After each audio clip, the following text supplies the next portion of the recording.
भारतातील आणि महाराष्ट्रातील काळोख हा मी तुमच्या समोर मांडतो आहे. विषयाचा अभ्यास करताना सहज मी कालखंड मोजला. काळोखाचा कालखंड कुठून सुरू झाला, कसा सांगायचा या संदर्भात काही पुस्तकं आणि इतर माहिती बघितली. तर कालचा जो आपला सुवर्णयुग आपण बघितलं आणि भारताचा सुवर्णकाळ बघितला, तर खरा सुवर्णकाळ आपण बघितला तर तो मौर्य आणि गुप्त कालखंड किंवा राजवट आहे तिथपर्यंतचा आहे.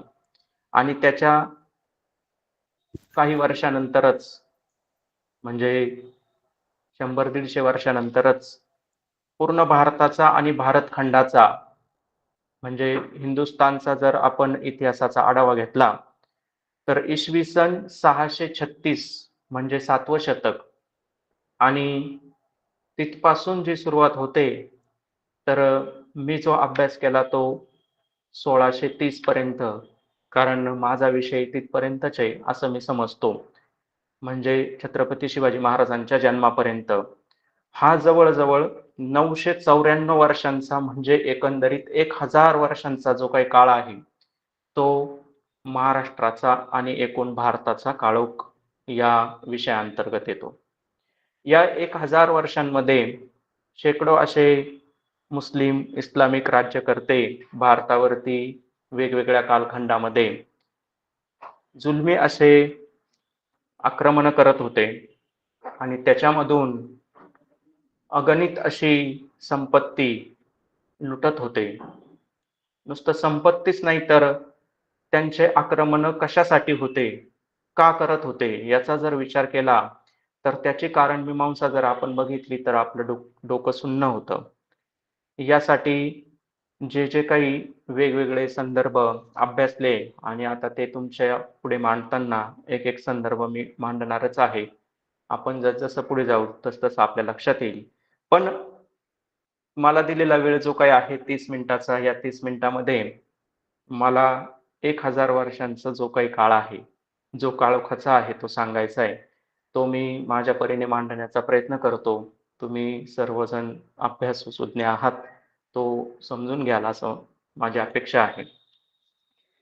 या भारतातील काळोखाची सुरुवात मी सांगितली तशी इसवी सन 606 पासून होते.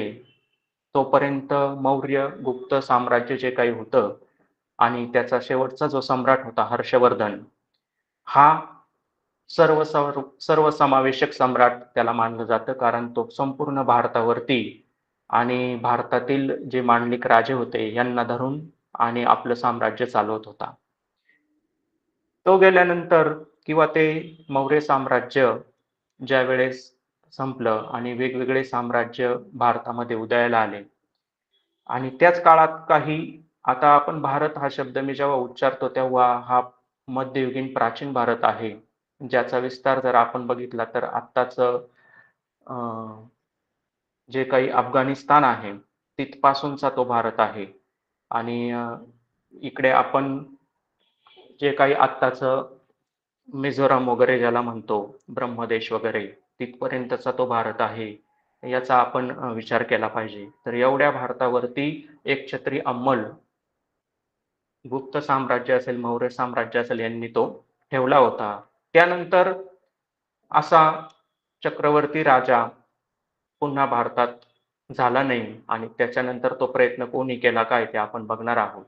तरी पण काही मोठे असे साम्राज्य होते जे पूर्ण भारतावरती नव्हते, तरी पण पश्चिमेला गुर्जर, प्रतिहार यांचं राज्य होतं. त्यानंतर पूर्वेला पाल, तर दक्षिणेला चालुक्य, राष्ट्रकूट ही घराणी होती आणि हे सगळे घराणे आपापल्या परीने राज्य करत होते. पण संपूर्ण भारताला एकत्र ठेवून परकीय आक्रमणाला तोंड देणारी अशी केंद्रशक्ती त्या काळात नव्हती आणि हे काळोखाचं महत्त्वाचं एक कारण आहे. 1000 वर्षांच्या इतिहासाचा आढावा घेताना भारताचा सुवर्णकाळ रामायणापासून जर आपण बघितला, एवढं सगळं असतानाही आपण काळोखामध्ये का गेलो? आणि 1 वर्ष नाही, 2 वर्ष नाही, 100 वर्ष नाही, 200 वर्ष नाही, तर 1000 वर्षांच्या काळात आपण काळोखामध्ये गेलो. आणि इतक्या प्रदीर्घ अशा कालखंडामध्ये नेमकं भारतामध्ये काय घडलं, तर त्याचा थोडक्यात आढावा आपण घेणार आहोत. काळोखाची कारणं बघताना प्रमुख 2-3 काही कारणं आलेली आहेत. त्याची मीमांसा नंतर करणारच आहोत. पण आधी पण आपण थोडीशी विषयाला सुरुवात करताना बघू. सुवर्णकाळाच्या समृद्धीमुळे संतुष्टीचे झापड आले होते काय, असं अभ्यासकांचं म्हणणं आहे. त्यानंतर निवृत्तीवादाकडे आपले राज्यकर्ते आणि इतर प्रजा, जे काही क्षत्रिय वर्ग आहे, तो झुकला होता की काय, असं पण अभ्यासकांना वाटतं. त्यानंतर हिंदूंचा धर्मयुद्ध संकल्पनेवरील जो काही विश्वास होता, आपण सुवर्णकाळ आणि त्याच्या आधीच्या इतिहासात प्राचीन भारतातील जर युद्ध बघितले, तर ते धर्मयुद्ध संकल्पनेवर आधारित होते. आणि ह्या धर्मयुद्ध संकल्पनेचा या काळोखाच्या कालखंडात जे काही इस्लामिक राज्यकर्ते आले, त्यांनी कुठल्याही प्रकारचा असा दंडक पाळला नाही. हा अत्यंत आक्रमक, हिंसक, धर्मांध आणि विधिनिषेध शून्य शत्रूंशी लढताना मोठा अडसर आपल्या राज्यकर्त्यांसमोर होता आणि त्यामुळे काळोखात गेलो असं अभ्यासकांचं म्हणणं आहे. कारण इस्लामिक सत्ता ज्या काही होत्या, मुस्लिम सत्ता ज्या होत्या, त्यांचा अभ्यास करताना ह्या 1000 वर्षांच्या कालखंडामध्ये अभ्यासकांनी 4 टप्पे केलेले आहेत. त्याच्यातला पहिला टप्पा जर आपण बघितला तर तो 636 मध्ये पहिलं आक्रमण इस्लामिक सत्तांनी भारतावरती केलं होतं. आणि त्या पहिल्या आक्रमणापासून असं म्हटलं जातं की पहिलं आक्रमण हे जमीन मार्गे न होता ते समुद्रमार्गे नौदलातून त्यांनी केलं होतं. आणि त्याच्यामध्ये आत्ताचा जो काही आपला ठाणे आहे, ठाणे बंदर आणि आपलं भूजचं जे काही आहे प्रदेश, गुजरातमधला, या ठिकाणी तो त्यांनी पहिला आक्रमण केलं होतं आणि तिथे त्यांना प्रतिकार झाला. ते त्यांचं आक्रमण परतवून लावण्यामध्ये यश आलं. पण या 636 म्हणजे 7व्या शतकामध्ये तिथपासून त्यांचे आक्रमण सुरूच झाले, तर ते 10व्या शतकापर्यंत चालू होते. या 7वे शतक ते 10वे शतक हा जो काही पहिला टप्पा आहे, जवळ-जवळ 300 वर्षांचा काळ, यामध्ये इस्लामिक सत्तांनी अफगाणिस्तान, म्हणजे आत्ताच्या काळातला अफगाणिस्तान, पाकिस्तान आणि तत्कालीन काही शब्द आहे तेथील प्रदेशाला झाबुलिस्तान, शिस्तान, मुलतान, खुरासान, मकरान आणि आत्ताचा आपल्याला माहीत असलेले काही भाग जे नावं अजून पण आहेत, खैबर खिंड आहे, कंदाहार आहे, गोमलखिंड आहे. हा प्रदेश जो पहिला अखंड हिंदुस्थानामध्ये होता आणि तिथं हिंदू राजे राज्य करत होते, हा सर्व प्रदेश त्यांनी पहिल्या टप्प्यामध्ये मुस्लिम सत्तांनी आपल्या आधिपत्याखाली घेतला आणि त्यांनी आपलं राज्य तिथं स्थापन केलं. ही खरी खरी काळोखाची सुरुवात आहे. यामध्ये सिंध, पंजाब, राजस्थान, गुजरात या प्रदेशातीलही काही भाग मुस्लिम सत्तांनी काबीज केला आणि मुस्लिम सत्तांचा हा जो काही पहिला कालखंड आहे, तिथपर्यंत ते एक एक प्रदेश काबीज करत, आता नुसतं मी टप्प्यानुसार त्या प्रदेशाचे नावं सांगितले, पण हे काबीज करताना त्यांनी काय काय तेथील जनतेचा, तेथील राजांवरती काय अत्याचार केले असतील, तेथील प्रजेवरती काय अत्याचार केले असतील, त्यांची काय लूट त्यांनी केली असेल आणि आपली एक जरब कशी बसवली असेल, या सगळ्या गोष्टी आपण अभ्यासल्यानंतर लक्षात येईल की इस्लामिक सत्ता ज्या काही धर्मांध आणि एकूण आपल्या लोभी वृत्तीमुळे आणि विलासी आणि चैनी वृत्तीमुळे साम्राज्य विस्तार करत होत्या आणि त्याचा किती भयानक परिणाम जनतेवरती आणि राज्यकर्त्यांवरती होत होता, हे आपण अभ्यासलं तर ते लक्षात येईल.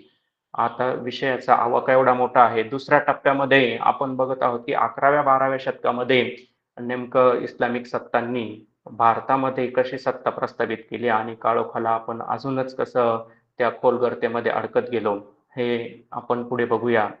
11व्या-12व्या शतकामध्ये ठळक काही जे अतिशय क्रूर असे इस्लामिक राज्यकर्ते होते, त्याच्यामध्ये पहिलं नाव येतंय गझनीच्या मोहम्मदाचं. गझनीचा मोहम्मद साधारणतः 11व्या शतकाच्या सुरुवातीला म्हणजे 1001 मध्ये तो पहिली स्वारी त्यांनी केली आणि 1027 पर्यंत म्हणजे या 27 वर्षांमध्ये गझनीच्या मोहम्मदाने भारतावरती 17 स्वाऱ्या केल्या. या 17 स्वाऱ्यांमध्ये त्यांनी काय काय केलं तर ते सर्व डिटेल्समध्ये न सांगता त्याचा थोडक्यात आढावा मी तुम्हाला सांगतो. त्याच्यावरून कल्पना येईल की 17 स्वाऱ्या त्यांनी केल्या आणि काय काय लूट केली आणि किती प्रकारचे अत्याचार केले ते आपल्याला लक्षात येईल.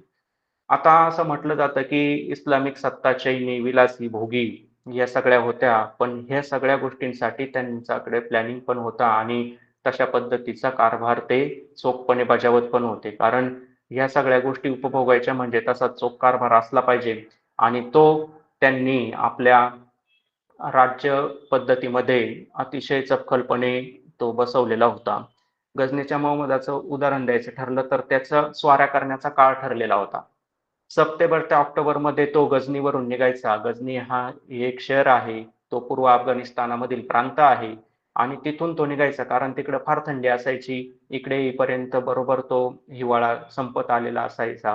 पावसाळा संपत आलेला असायचा आणि आपल्याकडे तो डिसेंबर एंडिंग पर्यंत किंवा अशा पद्धतीने पोहोचायचा. आणि तिथून पुढे थोडं हिवाळा कमी होऊन उन्हाळ्याचे दिवस असायचे आणि त्यामध्ये मार्च एप्रिल पर्यंत तो येथे स्वाऱ्या करायचा, लूट करायचा, अन्याय अत्याचार करायचा आणि पुन्हा त्याच्या त्याच्या प्रदेशामध्ये तो निघून जायचा. हे सगळं प्लॅनिंग होतं त्याचं. यामध्ये तो काय करायचा? सोने, चांदी, रत्ने, घोडे, हत्ती आणि हजारो स्त्री-पुरुष या सगळ्या संपत्तीला तो लुटून न्यायचा. हजारो स्त्री-पुरुषांना गुलाम बनवायचा आणि त्यांना तिकडे गुलाम म्हणून वापरायचा. तर त्याच्या ज्या काही 17 स्वाऱ्या आहेत, त्याचा आढावा जर आपण बघितला, तर पहिल्या स्वारीचा आणि 6व्या आणि 15व्या स्वारीचाच थोडक्यात आढावा सांगतो. पहिल्या स्वारीमध्ये त्याला विरोध करणारा जो काही राजा होता, राजा जयपाल याने विरोध केला पण निभाव लागला नाही. कारण भारतामध्ये सगळे असे छोटे-छोटे गणराज्य होते. त्या गणराज्यांची संख्या, त्यांच्याकडे असलेलं सैन्यबळ आणि एकूण त्या राज्यांची शक्ती बघता त्यांचा निभाव लागणं अशक्य होतं. मग ह्या स्वारींचा उद्देश जो काही होता, तो आपल्या इस्लामिक सत्तेची जरब आणि धाक या हिंदूंवरती निर्माण झाला पाहिजे आणि हिंदुस्थानामध्ये तो निर्माण झाला पाहिजे. म्हणून हिंदुस्थानातील ज्या काही अ, श्रद्धास्थानं आहेत, त्याच्यामध्ये आपले धार्मिक स्थळं येतात. त्यानंतर आपल्या लोकांना चांगलं जीवन जगण्यासाठी जी समृद्धी आपल्याकडे होते, त्याच्यामध्ये पशुधन आलं, त्यानंतर इतर प्रकारची संपत्ती आली. या सर्वांची ते लूट करत असत. 6व्या स्वारीमध्ये आनंदपाल जो काही राजा होता, त्याने सुद्धा गझनीच्या मोहम्मदाचा अ, प्रतिकार केला. त्याला शह दिला होता. पण इतक्या जोरात युद्ध झालं आणि सैन्यबळ तोडकं पडल्यानंतर राजाला जीव घेऊन पळावं लागलं. या हजार वर्षांच्या काळोखाच्या या कालखंडाचा अभ्यास करताना आपल्याला खूप ठिकाणी असं लक्षात येईल, की जे काही इस्लामिक सत्ताधारी होते, ते इतके क्रूर पद्धतीने आक्रमण करायचे, की खूप साऱ्या राजांचा उल्लेख तुम्हाला लढाई सोडून पळालेले दिसून येतील. प्रत्येक स्वारीमध्ये मंदिरांची तोडफोड करणं, माणसांची कत्तल करणं, आकडेवारीमध्ये सांगायला गेलं तर या हजार वर्षांच्या काळामध्ये कोट्यवधी लोक मारले गेलेले आहेत. 6वी जी काही स्वारी महंमदाने केली, तर त्याच्या लुटीचं वर्णन एका ठिकाणी आलेलं आहे. त्या एका लुटीमध्येच त्यांनी 7,00,000 सोन्यांची नाणी, 700 मन सोने, चांदी, त्यानंतर 20 मन मोते, माणिके आणि लाखो असे घोडे, हत्ती आणि माणसे याच्यामध्ये स्त्री-पुरुष सर्वच आले. यांची लूट त्यांनी करून नेलेली आहे. आणि हे 6व्या स्वारीचं वर्णन आहे. 17व्या स्वारीमध्ये 15व्या स्वारीमध्ये 3 दिवस स्वारी चालली आणि 15व्या स्वारीमध्ये तो जे काही आपलं सोमनाथाचं मंदिर आहे तिथपर्यंत पोहोचला होता. आणि त्याच्या आधीच्या स्वारी तो प्रत्येक स्वारीमध्ये प्लॅनिंग करून एक प्रदेश पुढे-पुढे येत होता. तर 15व्या स्वारीमध्ये तो सोमनाथाच्या मंदिरापर्यंत पोहोचला आणि तिथली त्यांनी ती काही लूट केली. 3 दिवस ती लूट चालली होती. त्या 3 दिवसामध्ये 50,000 हिंदू लोक मारले गेले आणि लुटीचं वर्णन तर या ठिकाणी सांगत नाही. त्यानंतर हा सर्व काळोखाचा दुसरा टप्पा आपण धावता आढाव्यामध्ये बघतो आहे. यानंतर आपण मग ह्या गझनीचा मोहम्मद जो काय आहे त्याचा अंत कसा झाला आणि पृथ्वीराज चव्हाण आणि यांनी कसा संघर्ष केला हे सर्व आपल्याला माहीत आहे. इतिहासकार ज्यावेळेस इतिहासाचा अभ्यास, आढावा आणि अन्वयार्थ काढताना वेगवेगळे मतमतांतर करतात, त्यावेळेस त्यांच्या लक्षात येतं की नेमका एवढा सुवर्णकाळ होता, पराक्रमी राजे होते, पण नेमकी चूक कुठे झाली की हजारो वर्ष आपण काळोखामध्ये गेलो. तर पृथ्वीराज चव्हाणांचं उदाहरण बघितल्यानंतर आपल्याला लक्षात येईल की आपण जे काही वेगवेगळ्या गणराज्यांमध्ये विभागलो होतो आणि लोकांचा एकमेकांवरती जो काही विश्वास तो कमी झालेला होता.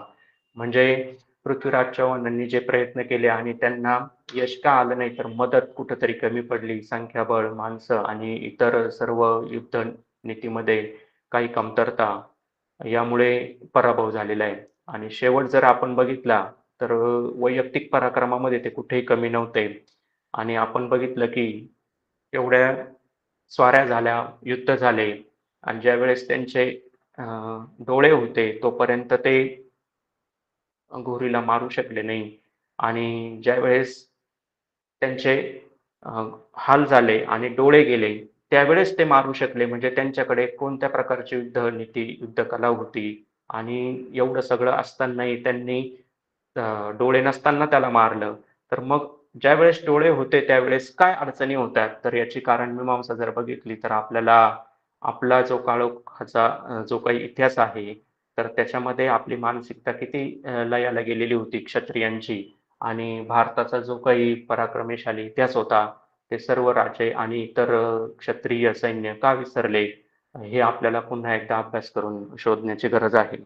त्यानंतर आपण दुसऱ्या टप्प्यामध्ये एकदम धावत्या आढाव्यामध्ये सगळं बघतो आहे. मग आता पुढचा जो काही तिसरा कालखंड आहे, तिसऱ्या कालखंडामध्ये जर आपण इस्लामिक सत्ता बघितल्या, तर त्या भारतामध्ये जवळ-जवळ सगळीकडे त्यांनी आपले हातपाय पसरायला सुरुवात केली होती. याच्यामध्ये खास करून जर आपण तिसरा कालखंड किंवा तिसरा टप्पा बघितला इस्लामिक सत्तांचा भारतामधील आणि त्याच्यामध्ये जास्तीत जास्त काळ आपल्याला पसरलेला दिसतो. तिसऱ्या कालखंडामध्ये आपल्याला 13वं शतक ते 16वं शतक हा काळ आपल्याला दिसून येतो आणि ह्या काळामध्येच खऱ्या अर्थाने दिल्लीचं जे काही साम्राज्य आहे, खूप साऱ्या वेगवेगळ्या प्रकारचे सुलतान तिथं आले, इस्लामिक सत्ता आल्या आणि त्यांनी राज्य केलं. पण त्याची खरी सुरुवात तिसऱ्या टप्प्यामध्ये झालेली आपल्याला दिसून येते. मग तुघलकांची आक्रमणं असतील आणि तुघलकांच्या आक्रमणामध्ये त्यांनी दिल्लीपासून पुढचा जो काही भारत आहे, जो आपण खऱ्या अर्थाने आता भारत म्हणतो, हिंदुस्थान, अखंड हिंदुस्थानामध्ये इतर प्रांतांमध्ये पहिल्या 2 टप्प्यांमध्ये त्यांनी सगळं आपलं प्रांत काबीज केला आणि इस्लामी सत्तांची स्थापना केली. तिसऱ्या टप्प्यामध्ये राहिलेला जो काही भारत आहे, त्याच्यामध्ये दिल्ली प्रांत तर गेलेला होता इस्लामिक सत्तांच्या ताब्यात. आता राहिलेल्या भारतामध्ये खऱ्या अर्थाने त्यांनी आपली सत्ता प्रस्थापित करण्याचा प्रयत्न केला. याच्या काही कारणं आपल्याला दिसून येतात. तर तुघलक जे घराणं आहे, त्यांनी सर्वात पहिल्या म्हणजे ठरवलं होतं म्हणजे त्याच्या आधी खूप जणांनी प्रयत्न केला, पण त्यांचा हेतू काय होता तो इथं स्पष्ट दिलेला आहे, की तुघलकांनी दिल्ली सल्तनतची दुसरी प्रशासकीय राजधानी म्हणून दक्षिण भारतातील दौलताबादची निवड केली. दिल्ली सल्तनतने दिल्लीतील मुस्लिम लोकसंख्येचे स्थलांतर करण्यास त्यांना भाग पाडले, ज्यात त्यांचे राजघराणे सरदार, सय्यद, शेख, उमेला यांना दौलताबाद येथे स्थायिक होण्यास भाग पाडले. संपूर्ण मुस्लिम अभिजात वर्गाला दौलताबाद येथे स्थलांतरित करण्याचा उद्देश हा होता की ते प्रचारक म्हणून काम करतील, जे इस्लामिक धार्मिक प्रतीकवाद साम्राज्याच्या वक्तृत्वाशी जुळवून घेतील आणि त्यामुळे सुफींनी दख्खनमधील अनेक रहिवाशांना मुस्लिम बनवण्यामध्ये त्यांना यश येईल आणि हा त्यांचा मुख्य हेतू होता. आणि इस्लामिक राष्ट्राची आपली जास्तीत जास्त या ठिकाणी भरभराट होईल आणि त्याच्यातून आपल्याला येथे राज्य करता येईल. त्यासाठी मग त्यांनी उर्दू भाषा आणि इतर त्यांचे जे काही धार्मिक स्थळं आहेत, मग त्याच्यामध्ये मंदिरं पाडायचे आणि त्याच ठिकाणी कमी कालावधीत मस्जिद बांधायची. म्हणून इतिहासकारांचं असं एक निरीक्षण आहे, की भारतातील खूप सारे मंदिरं ज्यांचं जुनं बांधकाम खूप पक्कं होतं आणि कमी कालावधीत त्यांचा कळस वगैरे बाकीच्या वरच्या गोष्टी पाडल्या आणि त्या अतिशय साधारण पद्धतीने, कारण कमी कालावधीमध्ये त्यांना त्यांच्या मस्जिदीमध्ये किंवा इतर याच्यामध्ये वास्तूमध्ये त्या परावर्तित करायच्या होत्या, म्हणून त्यांनी झटपट काम करून त्या पद्धतीने त्यांना बदलवून घेतलेलं आहे. नाहीतर आपलं जुन्या मंदिरांचं बांधकाम आपण बघितलं तर ते दगडामध्ये आहे आणि खूप साऱ्या मंदिरांचे घुमट जर बघितले तर तिथं नक्षीकाम आपल्याला दिसत नाही आणि त्यांनी त्या पद्धतीने बदलवण्याचा प्रयत्न केलेला आहे. यानंतर आपण तिसऱ्या कालखंडामध्ये इस्लामिक सत्तांनी जे काही भारतामध्ये अतोनात क्रौर्य माजवलं होतं, त्याच्यामध्ये एक नाव येतं ते तैमूरलंगचं. तैमूरलंगचा एक अतिशय थोडक्यात उल्लेख सांगतो की तैमूरने दिल्लीत प्रवेश केला आणि शहराची नासधूस केली आणि पूर्ण शहर उद्ध्वस्त केलं. दिल्लीच्या लढाईपूर्वी तैमूरने 1,00,000हून अधिक हिंदू बांधवांना फाशी दिलं होतं किंवा त्यांची हत्या केली होती. तर असा तो क्रूर होता आणि त्यांनी आपल्या सत्तेची जरब येथील लोकांवरती बसावी त्याच्यासाठी ज्या प्रकारच्या युक्त्या करून जेवढे क्रौर्य करता येतील ते सगळे करण्याचा प्रयत्न त्याने केलेला आहे. यानंतर आपण महाराष्ट्रातील काळोख जो काही बघणार आहोत, त्याच्यामध्ये सर्वात पहिली त्याची सुरुवात कुठे झाली असेल, इथपर्यंत आपण बघितलं की या तिन्ही कालखंडांचा धावता आढावा घेतला. या तिन्ही कालखंडांमध्ये साधारणतः आपण 550-600 वर्षांचा जो काही कालखंड आहे, तो थोडक्यात बघितला.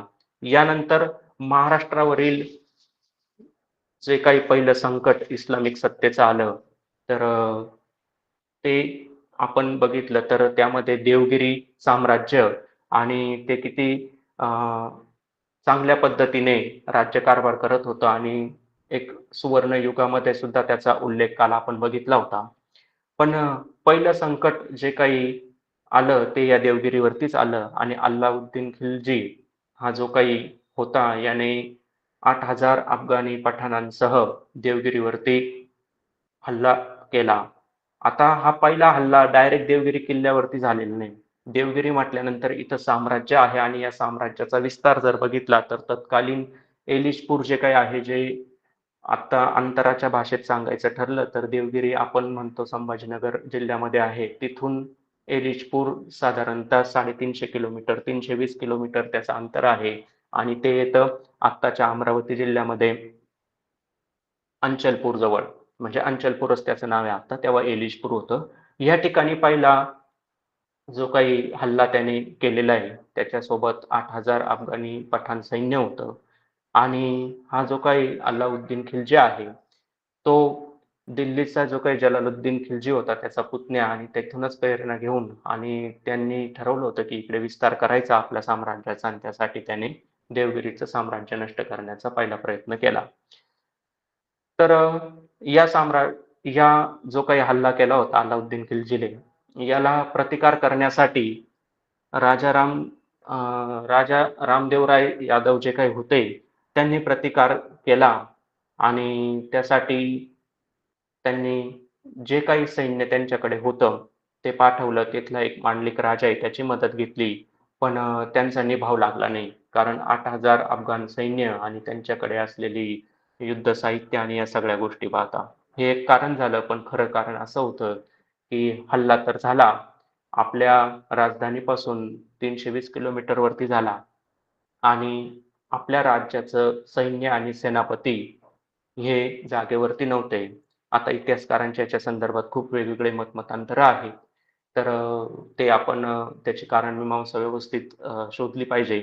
पण सैन्य आणि सेनापती जागेवरती नव्हते, राजधानीच्या ठिकाणी नव्हते आणि जिकडे हल्ला झाला आपल्या प्रदेशाची जी काही सीमा आहे, त्या भागात सुद्धा ते नव्हते.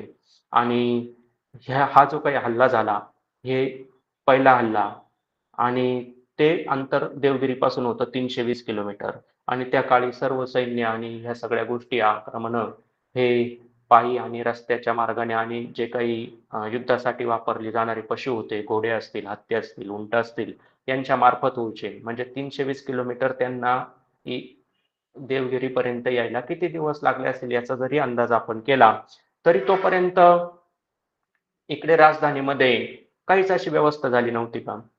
तर याचा विचार आपण केला पाहिजे. आणि मग जर आपण म्हणतो की सुवर्णयुगामध्ये देवगिरी खरंच साम्राज्य एवढं बलाढ्य होतं, तर मग त्यांची हेर पोहोचली नाही का? की काय झालं? पण इतिहासकारांचं म्हणणं आहे की हेर पोहोचायच्या आधीच अहमद शाह अल्लाउद्दीन खिलजी जो काही आहे तो इतक्या वेगाने आला की त्याने डायरेक्ट देवगिरीवरती स्वारी केली. आणि देवगिरीवरती स्वारी केली तर ती पहिल्यांदा डायरेक्ट एलिचपूरवरून डायरेक्ट इकडे आला असं नाहीये. तर त्याने मध्ये काही दिवस तो थांबला असेल किंवा वेळ घेतला असेल. पण हे सगळं बघता देवगिरीपर्यंत तो येऊन धडकला आणि तोपर्यंत कुठल्याही प्रकारच्या हेरांकडून बातमी किंवा माहिती पोहोचलेली नव्हती. किंवा जे काही देवगिरीचे सेनापती होते, राजा रामदेवराय यादव यांचा मोठा मुलगा आणि कृष्णदेवराय, शंकरदेवराय यादव.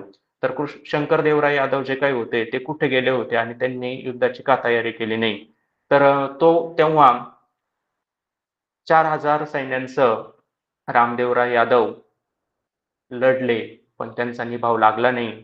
अवघ्या 2 किलोमीटर अंतरावरती देवगिरीच्या किल्ल्यापासून ती लढाई झाली आणि त्याच्यामध्ये राजा रामदेवराय यांचा सपशेल पराभव झाला आणि त्यांनी लगेच गडाचे दरवाजे वगैरे बंद करून तहाची बोलणीला ते तयार झाले.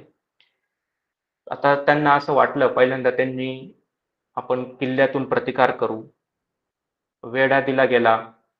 खिलजीने वेढा दिला. 10-12 दिवस नेटाने वेढा चालवला आणि कुठेतरी आपण म्हणतो की हे खरंच बलाढ्य साम्राज्य होतं, पण राज्यकारभारातील काही ढिसाळपणा आपल्याला दिसून येतो. 10-12 दिवस वेढा चालवला आणि अचानक जे काही धान्याच्या कोठाराचे प्रमुख होते, त्यांनी येऊन राजांना सांगितलं की आपल्या धान्याच्या कोठारामध्ये जे काही धान्य साठवलेलं आहे, तर ते सर्व पोते धान्याचे नसून मिठाचे आहेत.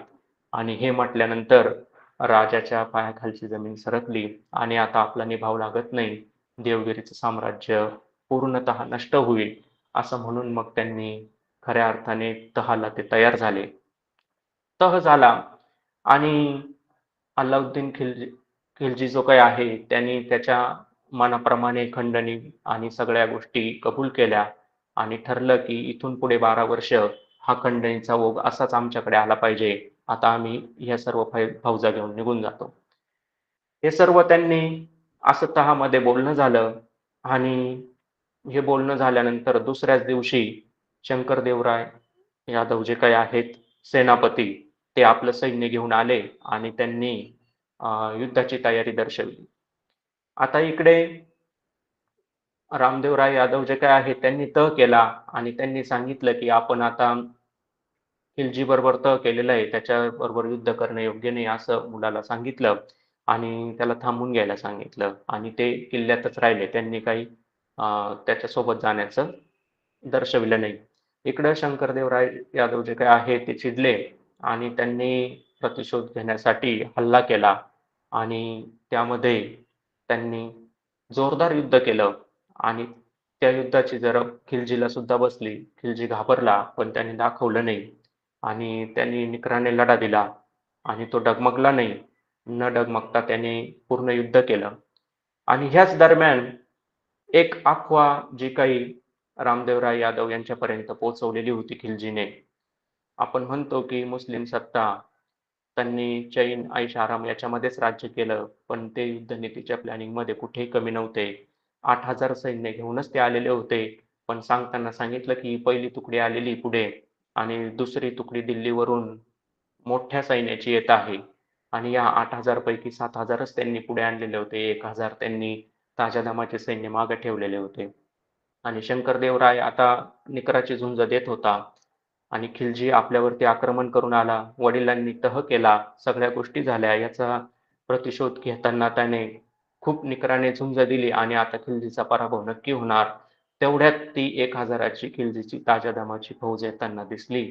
ती इतका आरडाओरडा करत आणि जोशाने येत होती आणि ती येत असतानाच धुळीचे खूप सारे लोट उठले आणि ते गगनाला भिडले आणि इकडे सैन्यांमध्ये अफवा पसरवलेलीच होती आधी की काय दिल्लीवरून मोठी फौज येत आहे आणि सैनिकांचा असा गैरसमज झाला की हीच दिल्लीवरून येणारी मोठी फौज आहे. जिंकत आलेलं युद्ध, विजयाची माळ जणू आता शंकरदेवरायांच्या गळ्यामध्येच पडणार होती, पण त्या फौजेने घात केला आणि शंकरदेवराय यादव यांची फौज सैरभैर पळत सुटली आणि ती आठी दिशांना पांगली. त्याच्यात शंकरदेवराय यांना सुद्धा पराभव पत्करावा लागला. तर या पद्धतीने खिलजीचा पुन्हा एकदा विजय झाला आणि खिलजीने आपल्या मनमानी कारभारातून जरब बसावी, परत असा आपल्या विरुद्ध कोणीही आवाज उठू नये, याच्यासाठी त्यांनी अवाची सव्वा असा तहाची बोलणी केली आणि त्याच्यामध्ये जी काही लूट आणि संपत्ती महाराष्ट्रातून पहिल्यांदा देवगिरीच्या साम्राज्यातून घेऊन गेले, त्याच्यामध्ये जर आपण बघितलं तर 600 मन सोने, 700 मन मोती, 2 मन हिरे-माणके, 1000 मन चांदी, रेशीम कापडाचे 4000 खण. पठाणांनी केलेली लूट वेगळीच होती, त्यांची वैयक्तिक. आणि खिलजीने अजून एक वेगळ्या लुटीची मागणी केली, ती म्हणजे साक्षात रामदेवराय यादव यांची जी काही मुलगी होती जेठापल्ली, तिला त्यांनी घेऊन जाण्याचं सांगितलं आणि ती मुलगी द्या. आणि रामदेवराय यादवांनी सुद्धा ते निमूटपणे मान्य केलं आणि खऱ्या अर्थाने महाराष्ट्रातील जे काही वैभवशाली संपन्न असं साम्राज्य होतं, त्याच्या अधोगतीला सुरुवात झाली. पुढे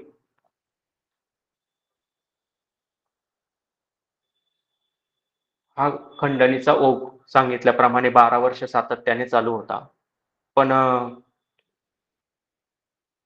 मध्यंतरी शंकरदेवराय यादव जे पहिल्या वेळेस त्यांना पराभव पत्करावा लागला, त्यांनी ठरवलं की आपली संपत्ती अशी जाऊ द्यायची नाही, म्हणून त्यांनी ती बंद करण्याचा निर्णय घेतला आणि खंडणी देणं बंद केलं.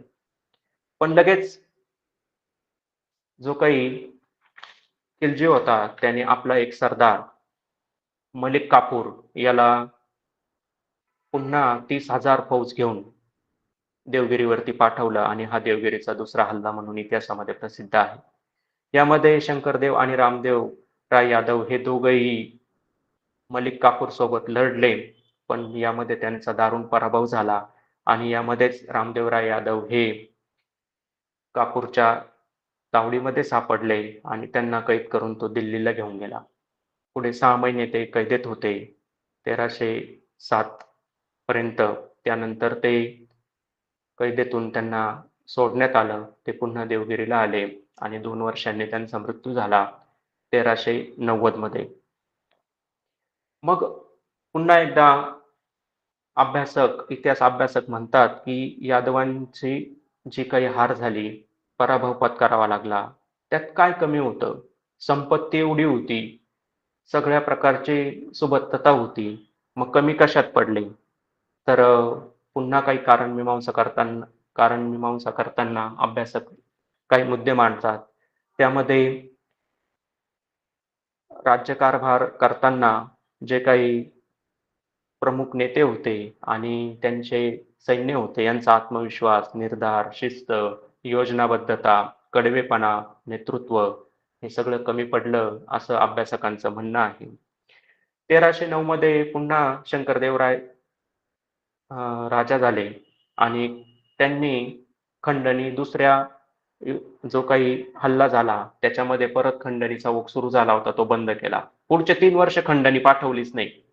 खिलजीने परत मलिक काफूरलाच पाठवलं. तिसऱ्यांदा आता देवगिरीवरती तो चालून आला. यामध्ये मलिक आणि शंकरदेवराय यांचं घनघोर युद्ध झालं आणि त्यामध्ये भयंकर कत्तल झाली.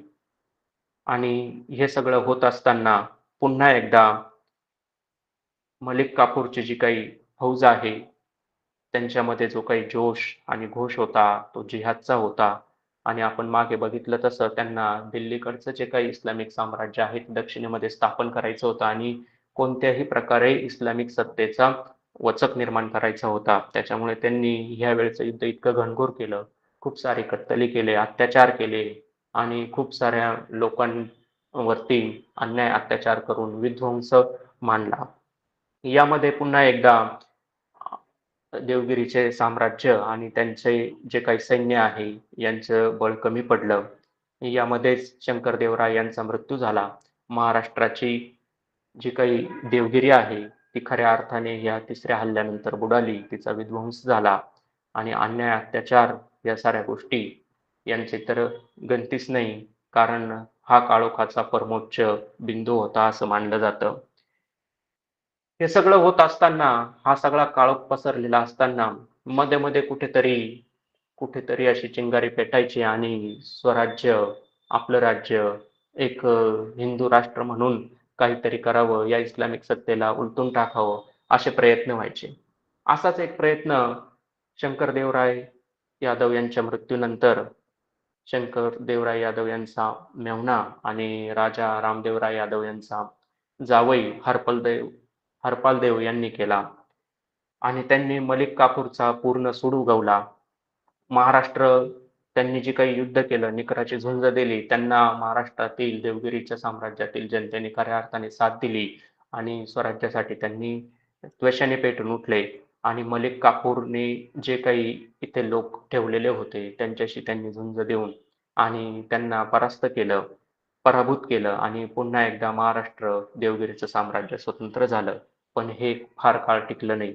कारण 1318 मध्ये पुन्हा एकदा कुतुबुद्दीन खिलजी, अल्लाउद्दीन खिलजीचा मुलगा तो आला आणि त्याने घनघोर युद्ध करून हरपाल देवराय यांचा पराभव घडवून आणला आणि तो इतका दारुण पराभव होता की त्याची जरब पूर्ण देवगिरी साम्राज्य आणि दक्षिण भारतावरती बसली. काय केलं त्यांनी?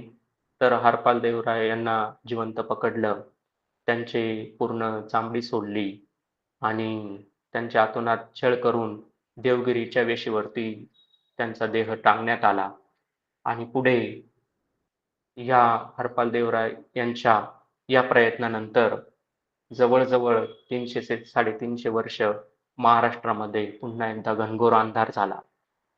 यामध्ये कोणीही प्रयत्न करताना दिसलं नाही आणि इस्लामिक सत्तेचे कुठल्याही प्रकारचे इस्लामिक सत्ता असो, त्यांचं जे काही ध्येय होतं, पूर्ण भारतावरती आपली सत्ता स्थापन करणे, त्याला यश आलं. कारण देवगिरीचं साम्राज्य नष्ट झालं.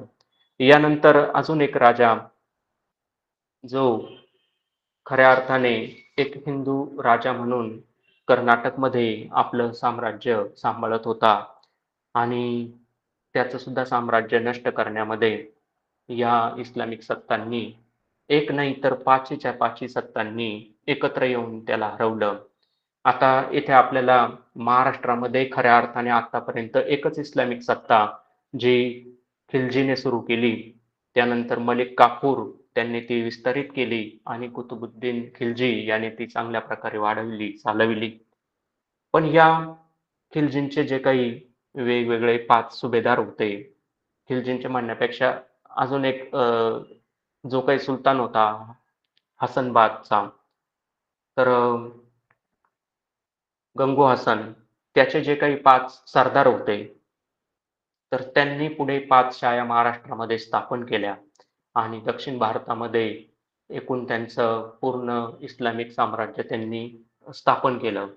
त्यामध्ये जर आपण बघितलं तर इदमशहा, निजामशहा, कुतुबशहा, आदिलशहा आणि कासिम बेरीद शहा या पाचही लोकांनी आपापल्या पद्धतीने आपलं राज्य स्थापन केलं आणि आपल्या राज्याची किंवा इस्लामिक सत्तेची जरब त्यांनी या हिंदू राजांवरती बसवण्यासाठी एकच त्याचं उदाहरण आपल्यासमोर फक्त मी सांगत आहे. ते म्हणजे आहे राक्षस तागडीच्या लढाईमध्ये त्यांनी जे काही विजापूरचं साम्राज्य होतं आणि विजापूरचा जो काही हिंदवी अ, साम्राज्याचा जो काही सम्राट होता रामराजा, त्याचा इतका क्रूरपणे अंत केला. हे पाचही जण एकत्र आले आणि त्यांनी राजा राम यांचा अतिशय क्रूरतेने छळ करून त्यांचा मृत्यू घडवून आणला आणि त्याचं इतिहासकारांनी वर्णन केलेले आहे की यामध्ये खऱ्या अर्थाने राजा रामाचा पराभव करण्यासाठी इस्लामिक सत्ता ह्या जरी सत्ताधारी म्हणून नावाला होत्या, तरी पण राजा राम आणि विजापूरचे जे काही लोक होते, त्यांच्या साम्राज्यातील लोक होते, यांच्याशी लढणारे खरे होते ते मराठे. महाराष्ट्र प्रांतातील जे काही मराठी वतनदार होते, जमीनदार होते आणि एकूण जे काही वेगवेगळ्या प्रकारच्या मनसबदारी घेऊन सरदार बनलेले होते, हेच जास्त त्यामध्ये लढायला होते. हा कालखंड आहे 1565चा आणि राक्षस तागडीची लढाई म्हणून तो इतिहासामध्ये प्रसिद्ध आहे. राजाराम यांचा पराभव झाला आणि विजापूरचा जो काही आदिलशाह आहे, याने क्रौर्याची सीमा गाठली.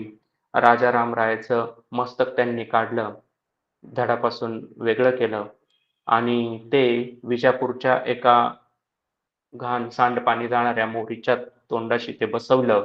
ते अशा प्रकारे बसवलं की त्याच्या रायांच्या तोंडामधून ती घाण ते पाणी बाहेर पडेल अशा पद्धतीने बसवलं.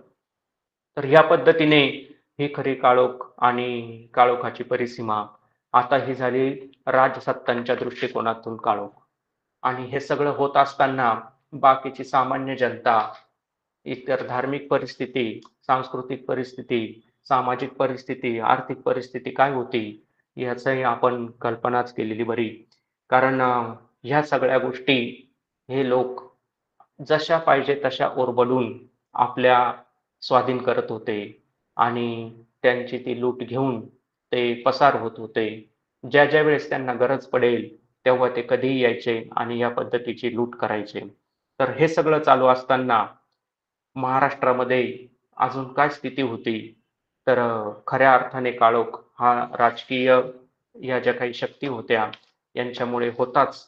पण खरी मानसिकता जी येथील जनतेची आणि खऱ्या अर्थाने जे स्वतःला क्षत्रिय म्हणवून घेणारे जे काही क्षत्रिय राजे होते, जे नंतर नावापुढेच त्यांच्या राजे राहिलं, पण ते वतनदार बनले, मांडलिक बनले आणि त्यांनी आपली अस्मिता, स्वाभिमान सर्व गहाण टाकला आणि आपल्याला फक्त आपल्या चैनी, विलासी वृत्तीसाठी जेवढे गरज आहे संपत्तीची, तेवढी मिळाली म्हणजे बास झाली. याच्यामध्ये ते खुश होते. इस्लामिक सत्तांनी अभ्यासकांचं म्हणणं आहे, की इस्लामिक सत्तांनी भारतामध्ये आणि एकूण दक्षिण भारतामध्ये जे काही मराठ्यांचं साम्राज्य असेल किंवा नंतर मराठे नाव आलं, पण त्याच्या आधी देवगिरीचं साम्राज्य असेल किंवा इतर दक्षिणेतील जे काही महापराक्रमी वेगवेगळे राजे होते, तर असे राजे परत उभे राहू नये म्हणून काय करता येईल? तर ह्या राजे लोकांकडे जे काही सैन्य होतं, त्यांचा प्रदेश होता, याला खूप साऱ्या वेगवेगळ्या याच्यामध्ये त्यांनी विभागलं. खूप सारे जमीनदार, वतनदार त्यांनी निर्माण केले आणि त्यांना त्या जमीनदार वतनदारांना एकमेकांशी त्यांचा ताळमेळ राहणार नाही, त्यांच्यामध्ये ऐक्य निर्माण होणार नाही, याची चपखल अशी व्यवस्था केली.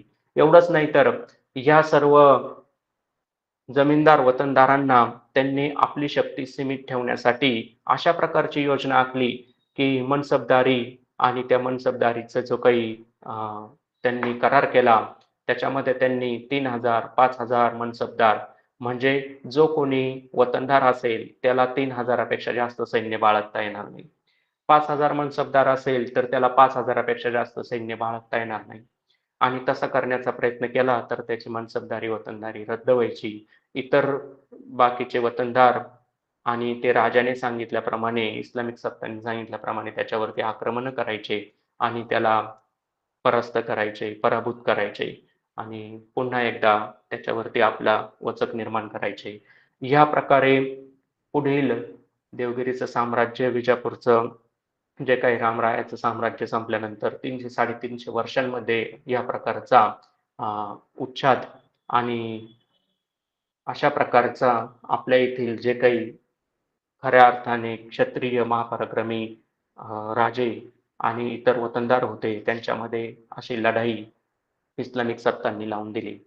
मग याच्यामध्येच आढावा घेताना आपण पुढे बघू की छत्रपती शिवाजी महाराजांचे जे काही आजोबा आहेत, पणजोबा आहेत, त्यांच्यापर्यंत, त्यांच्या काळापर्यंत ही वतनदारी, मनसबदारी आणि ह्या प्रकारच्या गोष्टी सर्व चालू होत्या.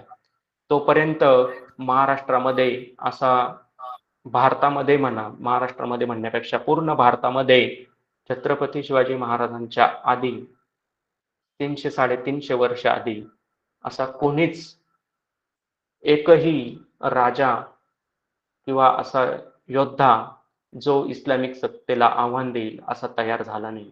फक्त मनसबदारी मिळाली की त्याच्यामध्येच आपल्याला धन्यता मानणारे आणि आपण कृतकृत्यार्थ झालो असं मानणारे खूप सारे लोक होते.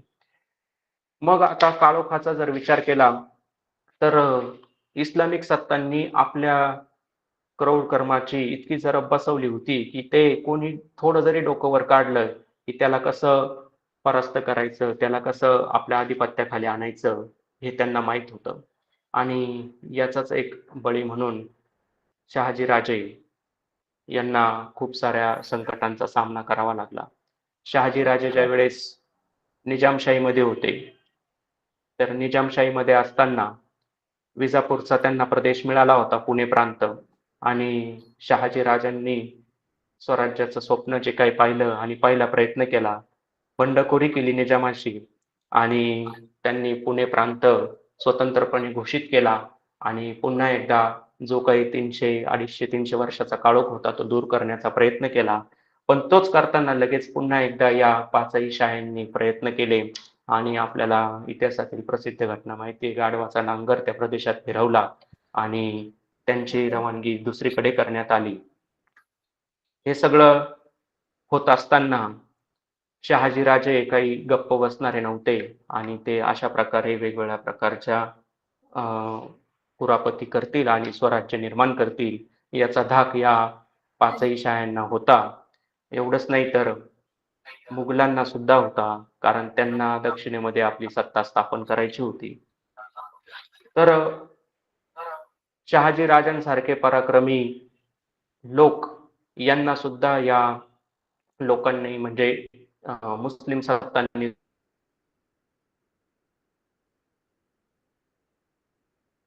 सोडलं नाही, तेव्हा सामान्य माणसाची काय गत असेल. एकच उदाहरण आपण त्याचं बघूया की शहाजी राजांचे जे काही बंधू होते त्यांची पत्नी देवदर्शनासाठी गोदावरीच्या किनारी नाशिक तेव्हाचं गुलशनाबाद शहर येथे आलेली होती आणि तेथूनच मोहद खान जो काही आहे त्याने जिजाबाईंच्या जावेला म्हणजेच शिवाजी महाराजांच्या चुलती त्यांना काठीला पळवलं आणि तो त्यांना दिल्लीला घेऊन गेला. नंतर शहाजी राजांच्या या सगळ्या कुरापती आणि स्वराज्याची जी काही उभारणीची त्यांच्या मनामधली तळमळ आहे, याला कुठंतरी चपराक बसावी, जरब बसावी, त्याच्यामुळे हे होतं की काय?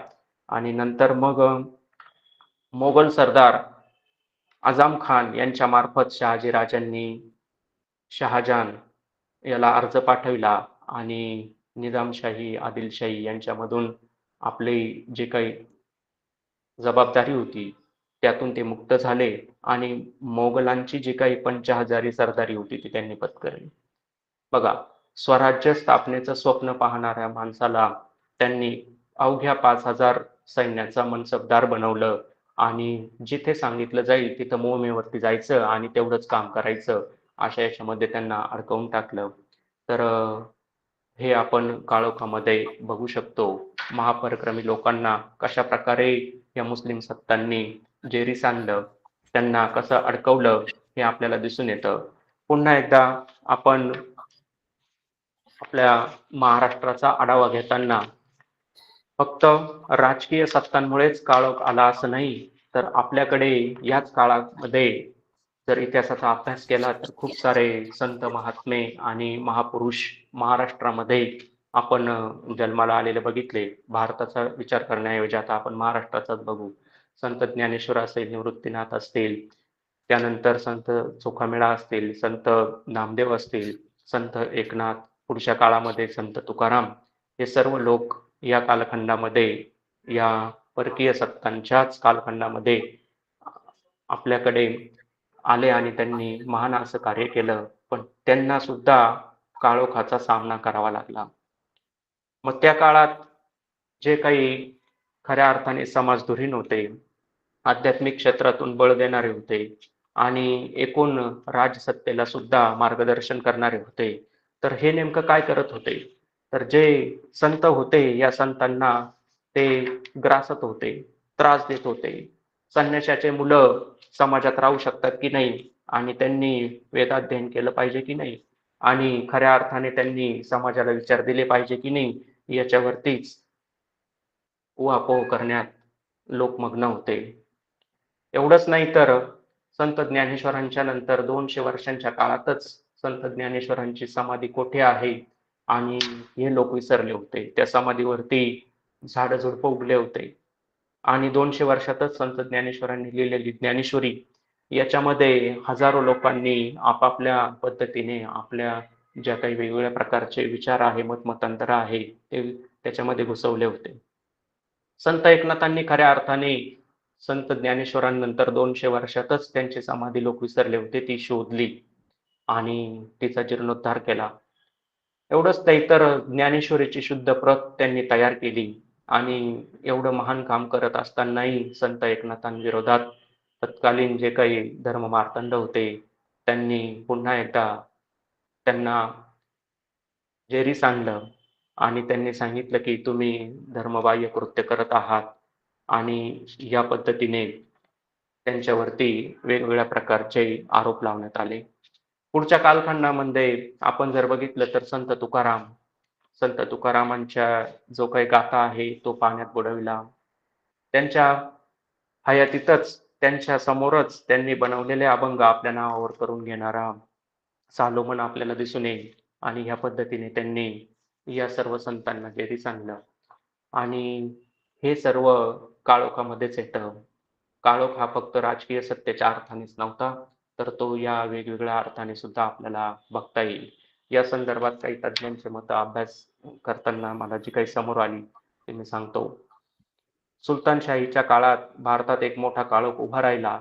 भारतातील सुलतानशाही, विशेषतः दिल्ली सुलतान शाहीच्या स्थापनेसह एक नवा राजकीय, सामाजिक, धार्मिक परिप्रेक्ष्य त्यांनी निर्माण केला आणि हे बदल भारतीय समाजावरती अतिशय गडद परिणाम करणारे होते आणि याचा सर्वात खोल परिणाम जो आपल्यावरती झाला तो झाला असा आपल्या सामाजिक, धार्मिक आणि सांस्कृतिक दृष्टिकोनातून.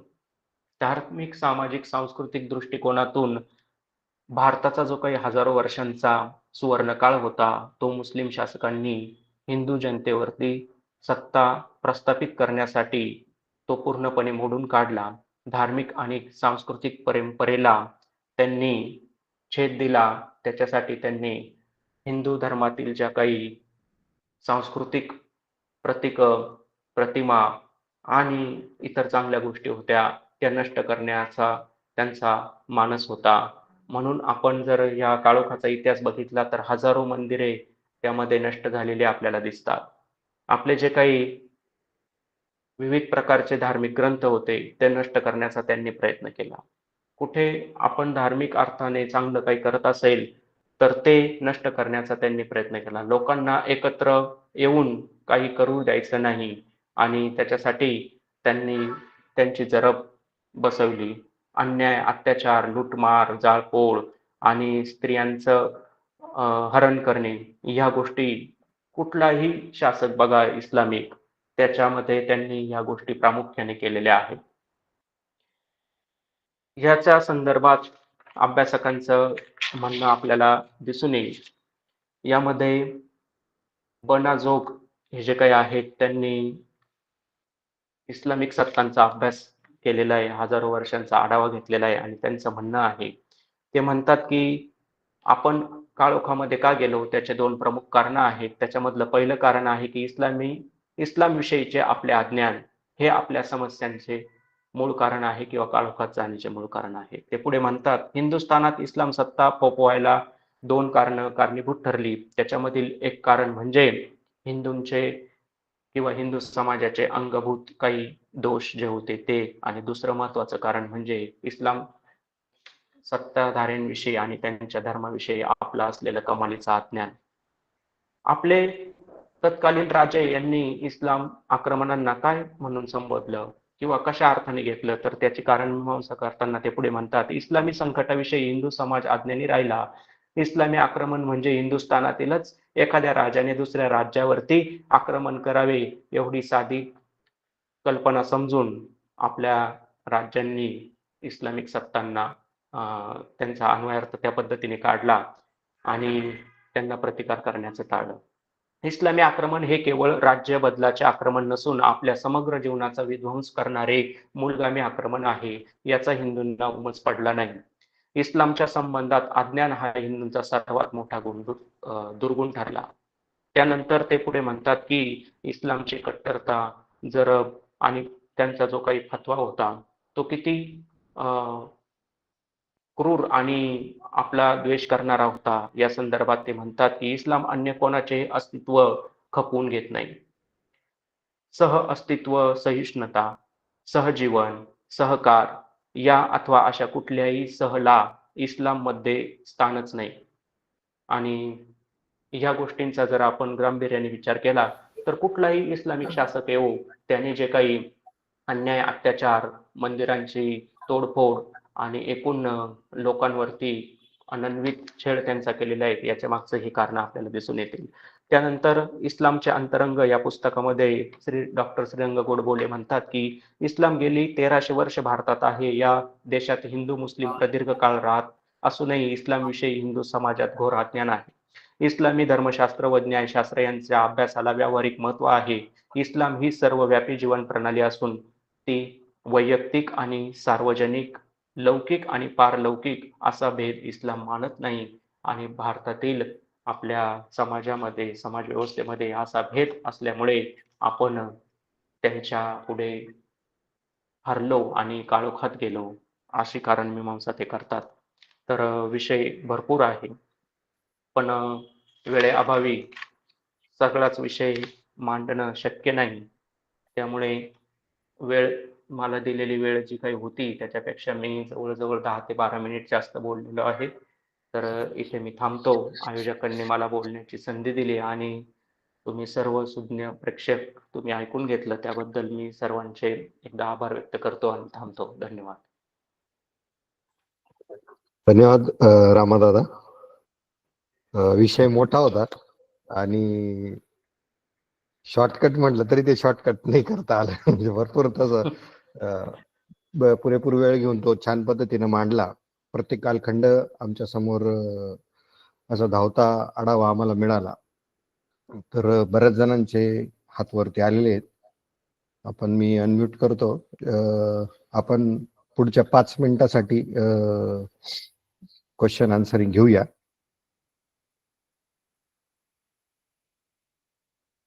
तर पहिले ज्यांनी हात वरती केलेत किंवा ज्यांना काही प्रश्न असतील त्यांनी चॅट बॉक्स मध्ये टाकावे. आपल्याला प्राध्यापक उगले सर सांगतील, म्हणजे प्रश्नांची आपले उत्तर देतील काही प्रश्न असतील तर.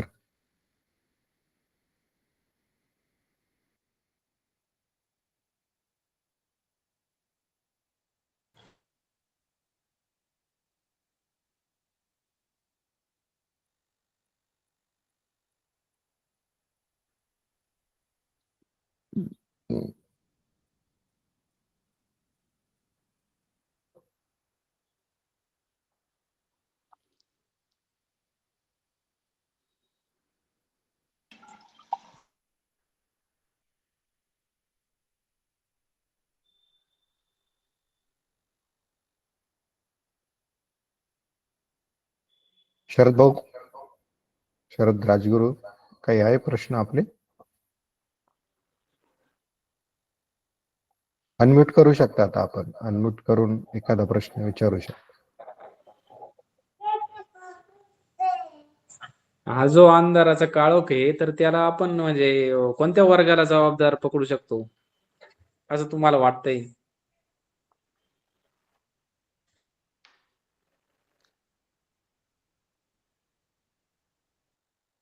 ह्या काळोखासाठी मी सांगितलं की राजा कालस्य कारणम. राजा जो काही असतो तो सर्वात पहिला, पण राजा म्हणजे एक व्यक्ती नाहीये, ती एक व्यवस्था आहे.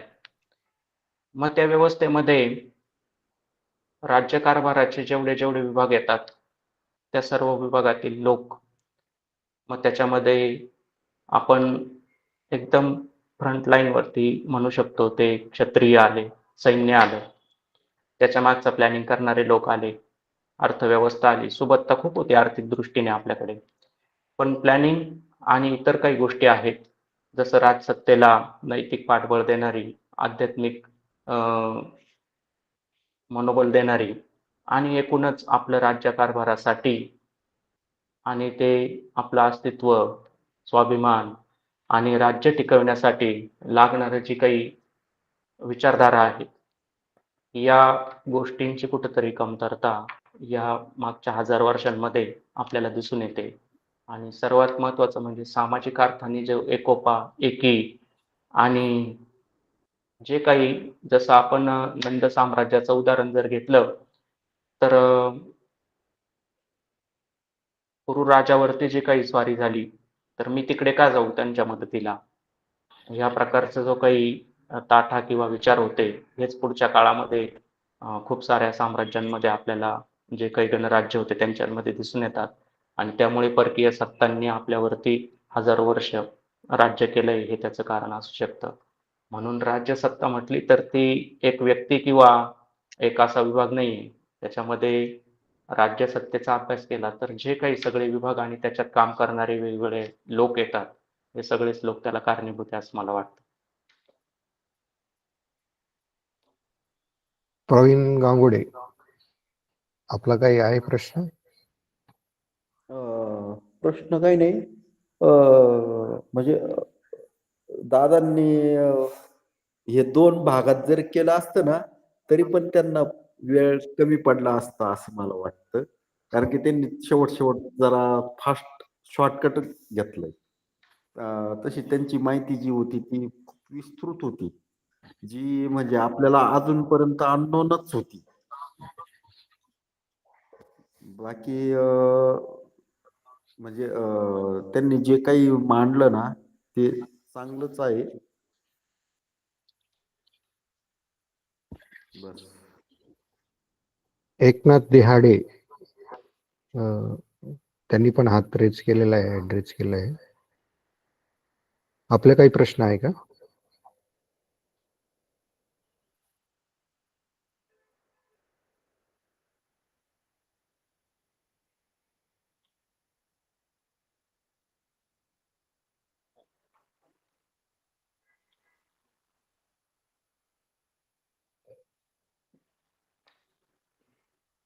ठीक आहे. रामकृष्ण दादा, त्यांचाही एक, त्यांनी पण हात रेज केलाय.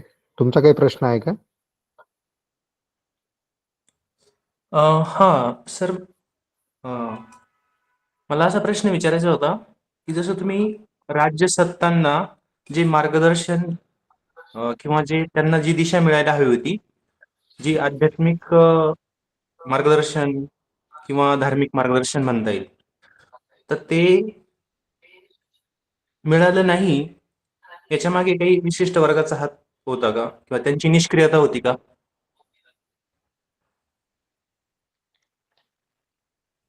आता तसं विशिष्ट वर्गाची म्हणण्यापेक्षा तत्कालीन जे काही या काळोखामध्ये आपण गेलो, तर मी हम्म, म्हटल्याप्रमाणे राज्यसत्ता ही कोणी एक व्यक्ती नाही किंवा त्यांना हम्म, मार्गदर्शन करणारा कोणी एक व्यक्ती नाही किंवा एक वर्ग नाही.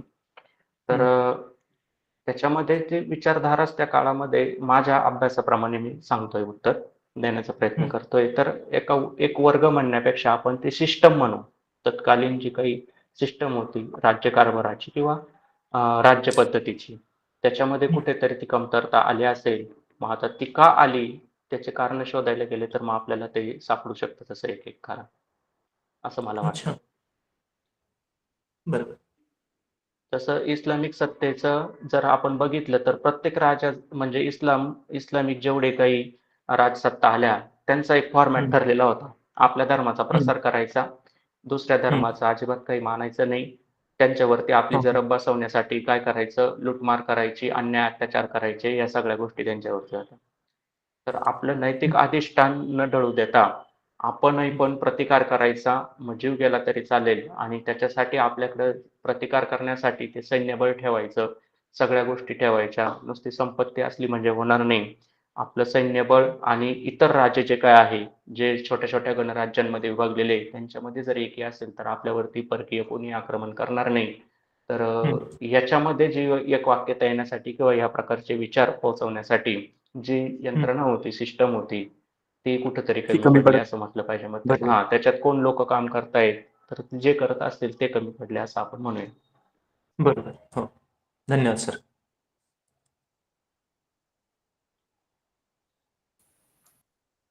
चालेल. आता कोणाचे प्रश्न टेक्स्ट बॉक्स मध्ये पण आले नाही, कारण विषय मोठा आहे.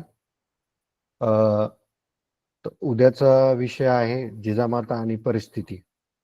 आपण वेळेवर जॉईन होऊया आणि पुन्हा छत्रपती शिवाजी महाराजांसाठी जन्म घेण्यासाठी काय काय परिस्थिती निर्माण झाली त्यावेळेस, तर त्याचा आढावा घेऊ. तर त्याचा जाणून घेऊया. आपल्याला जे वक्ते आहेत ते अनुराग शिंदे. तर उद्या पुन्हा भेटूया 9:15 वाजता. सर्वांना शुभरात्री आणि सर्वांनी भरभरून प्रतिसाद दिल्याबद्दल सर्वांना धन्यवाद एकदा. शुभरात्री. जय शिवराय. शुभरात्री. बरं. छान वाटलं. शुभरात्री. शुभरात्री.